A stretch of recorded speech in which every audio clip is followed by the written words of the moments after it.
अस्सलाम वालेकुम जी, कैसे हैं आप सब। उम्मीद करता हूँ आप सब खैरियत से होंगे और अपनी लाइफ को अच्छे से एंजॉय कर रहे होंगे। Welcome to my another video. और आप सबसे दरख्वास्त है अपनी दुआओं में याद रखा करें। सो आज की वीडियो का टॉपिक है प्रोग्राम तो बढ़ गया।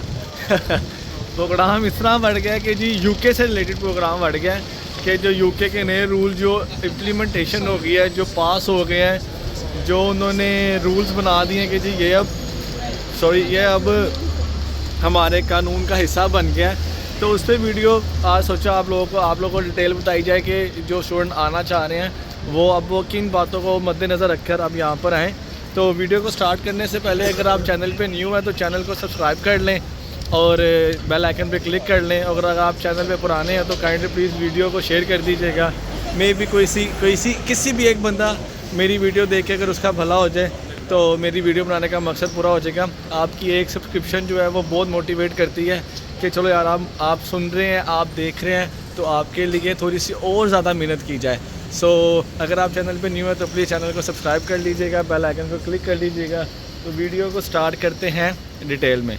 सो वीडियो बेसिकली है जो पहली बात तो ये है कि जितने भी रूल्स आए हैं वो जनवरी इनटेक पे तो अप्लाई नहीं होंगे।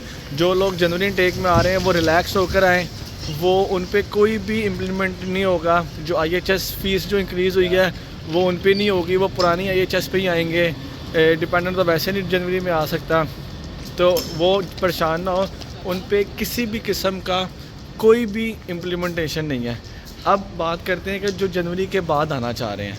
जनवरी के बाद कुछ यूनिवर्सिटियाँ फरवरी इनटेक भी देती हैं, कुछ मार्च इनटेक भी देती हैं, कुछ मई इनटेक भी देती हैं, और उसके बाद जो बड़ा इनटेक होता है वो सितंबर इनटेक होता है। तो जो लोग फरवरी मार्च अप्रैल में आना चाह रहे हैं उनके लिए है कि वो ज़रा सोच समझ के हर चीज़ को देखकर, इफ़ एंड बिट्स को देखकर अपना डिसाइड करें कि उनको यूके आना चाहिए या उनको कनाडा या ऑस्ट्रेलिया की तरफ कंसीडर करना चाहिए। क्योंकि कनाडा में भी अब जो आइट्स है वो कंपलसरी नहीं है। आपको यो इंग्लिश लैंग्वेज सेट देकर और टोफल वगैरह देकर और देखकर भी आप आ सकते हैं, क्या कहते हैं, क्या कनाडा जा सकते हैं। सो ये इसके अंदर तो ये पहला तो यही है कि अगर आप यूके आ रहे हैं, जो सबसे पहली चीज़ है जो IHS फ़ीस है जो 66% इंक्रीज़ हो गई है। जो पहले मतलब जब मैं आया था, ये जो जनवरी टेक में बच्चे आ रहे हैं, स्टूडेंट्स आ रहे हैं, उन्होंने जो अपनी IHS फ़ी पे की है 1 साल की, वो की है 624 पाउंड, 24-25 पाउंड कुछ 600 कुछ है। तो वो अब जो फरवरी मार्च इनटेक में आएंगे वो पे करेंगे 1030 पाउंड। तो जो हमने पे की थी 2 लाख, तो अब वो पे करेंगे 4 लाख पाउंड फ़ी। तो ये थोड़े से एक्सपेंसिव थोड़े से ज़्यादा हो गए हैं। पहली चीज़ तो ये है कि उन्होंने IHS की जो फ़ीस है वो बहुत ज़्यादा इंक्रीज़ कर दी है। दूसरी बात ये है कि जो यूनिवर्सिटीज़ हैं उन्होंने कहा है कि जी मुझे लगता है कि वो अब ज़्यादातर जो मतलब छोटी यूनिवर्सिटी हैं जैसे BPP होगी, ग्रीनविच होगी, LSBU होगी, इन यूनिवर्सिटी को ज़्यादा कंसीडर नहीं करेंगे एज़ कम्पेयर टू जो रसल ग्रुप की यूनिवर्सिटीज़ हैं।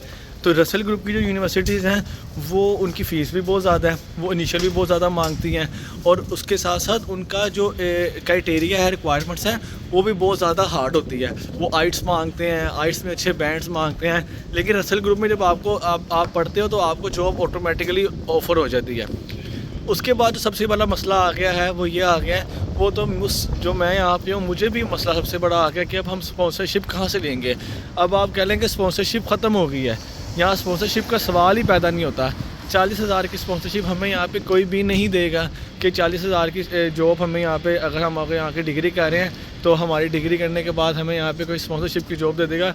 और मैं यहाँ पे एक बात करूँगा जो मतलब मे भी काफ़ी लोग इस बात का बुरा माने, हम जिस यूनिवर्सिटी में पढ़ रहे हैं और हम यहाँ पे जो डिग्री कर रहे हैं वहाँ पे इस डिग्री की इस कंट्री के अंदर कोई वैल्यू नहीं है। अगर आप कहें जी मैंने यहाँ पे MBA कर रहा हूँ तो जी MBA करने के बाद मुझे मेरी फील्ड की जॉब मिल जाएगी और किसी अच्छी जगह पे जॉब मिलेगी, तो ये सिर्फ एक ख्वाब है और ये सिर्फ ख्वाब ही रहेगा।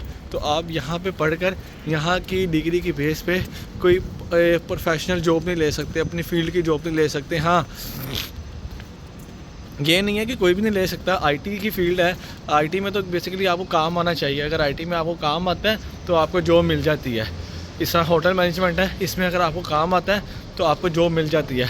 लेकिन इसका ये नहीं है कि किसी को नहीं मिलती, नसीब की बात होती है, लक की बात होती है, अगर मिलना चाहे तो ज़रूर मिल जाती है। पहली एक बात तो ये होगी कि जी स्पॉन्सरशिप तो जो 18-20 हज़ार थी वो 40 हज़ार पे चली गई है, तो 40 हज़ार की जॉब तो अब हमें मिलेगी नहीं।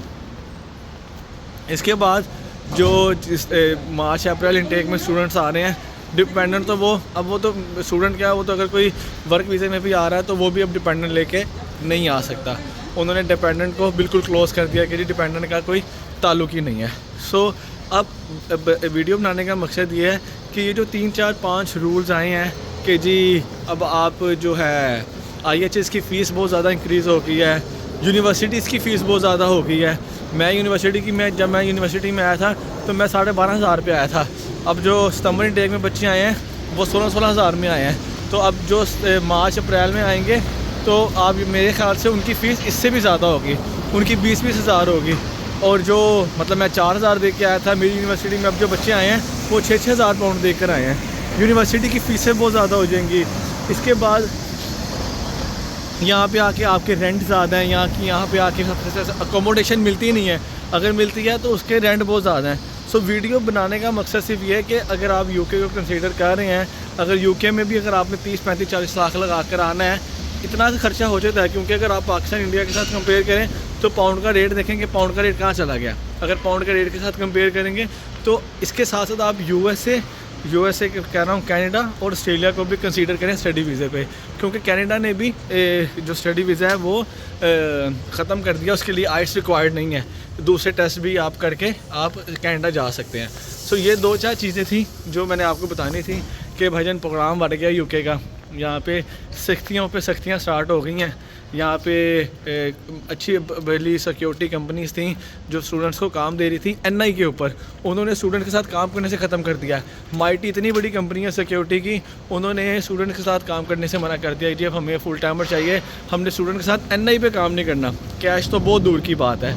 सो ये कुछ मसले मसाइल स्टार्ट हो गए हैं यूके के अंदर कि यार अब क्या करेंगे। मतलब जो लोग अभी PSW पे हैं, जिन लोगों की डिग्रियां ख़त्म होने वाली हैं, तो वो कैसे स्पॉन्सरशिप लेंगे अभी, क्योंकि यहाँ पे स्पॉन्सरशिप तो वैसे ही लोगों के मुंह में खून लग गया कि कोई फ्री की स्पॉन्सरशिप देता ही नहीं है।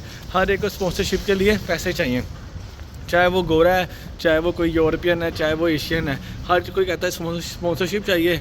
तो भजन हमें यहाँ पैसे दें। 25, 20, 15, 16, 17 लाख तो चल रहा था जब हम यहाँ पे आए। जब मैं यहाँ पे आया था तब 12-15 हज़ार चल रहा था, अभी 18-19 हज़ार चल रहा है। और अगर कोई आपको स्पॉन्सरशिप जॉब देगा तो जो क्या कहते हैं उसकी 18,000 जो 40,000 आपको तनख्वाह देगा तो वो उस हिसाब से ही आपको स्पॉन्सरशिप से के पैसे लेगा। सो ये कुछ डिटेल्स थी। तो जो फरवरी मार्च इनटेक में आ रहे हैं ज़रा थोड़ा सा स्टडी करके आएँ कि यार हमें किस कंट्री में जाना चाहिए। अगर आपको कोई इन्फॉर्मेशन चाहिए हो तो आप मुझे कमेंट सेक्शन कर सकते हैं, मुझे इंस्टाग्राम पे मैसेज कर सकते हैं, व्हाट्सएप कर सकते हैं और कमेंट सेक्शन में बता सकते हैं। वीडियो को पसंद आई हो तो वीडियो को लाइक कीजिएगा, शेयर कीजिएगा, बेल आइकन पे क्लिक कीजिएगा और कमेंट सेक्शन में बताइएगा कि आपको कोई और इन्फॉर्मेशन चाहिए हो। मैं कोशिश करूँगा कि आपकी जितनी ज़्यादा हेल्प हो सके आप ही करूँ। अपना बहुत सारा ख्याल रखिएगा। मिलते हैं आपको नेक्स्ट वीडियो में। अल्लाह हाफ़िज़।